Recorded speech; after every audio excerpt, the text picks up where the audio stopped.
guys, I'm Kalabi Friends on Instagram po. And I am Charles Santos. And we are partners for today's video. This is Kadabi, my partner, and we are now sharing our ideas and our thoughts. Question number 1. Why are you most excited to try this laboratory? For me is polygraphy. And yun, doon nakapasok yung lie detection. Pag nagamitan ng lie detection, doon mo makikita kung nagsisinungaling ba yung tao o hindi. Siguro yun lang muna. And ako naman, same question lang. What's your answer, Charles?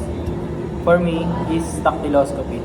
Kasi dito natin na aaral yung fingerprint ng bawat tao kung paano sila nagiging unique bawat isang tao.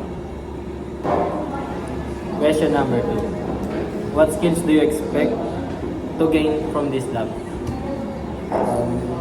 Gusto kong skills yung sa lie detection. Gusto ko sa tao, nakikita ko sa isip niya na kahit hindi nagamitan ng lie detection, alam ko sa sarili ko na nagsisinungaling siya. Kaya yung gusto kong makatunang skills pag kahit hindi nagamitan ng lie detection. Yun lang. Question number 2, Charles. Yes. What skills do you expect to gain from this lab? Ang ina-expect kong maging na skills dito ay yung pag-aaral sa thumb mark, yung bawat lines ng thumb mark ay may names, unique names. Kaya doon na-aaral kung sino yung may-ari ng thumb mark na yun, kung sino tao yun. Our question number 3 is, how will these skills help you in your criminology journey and future career? To my future career, lie detection, kukuha ko ng 3 suspect daw. So may 3 suspect ako. Doon ko na papasok yung lie detection pag di sila nagsasabi ng totoo.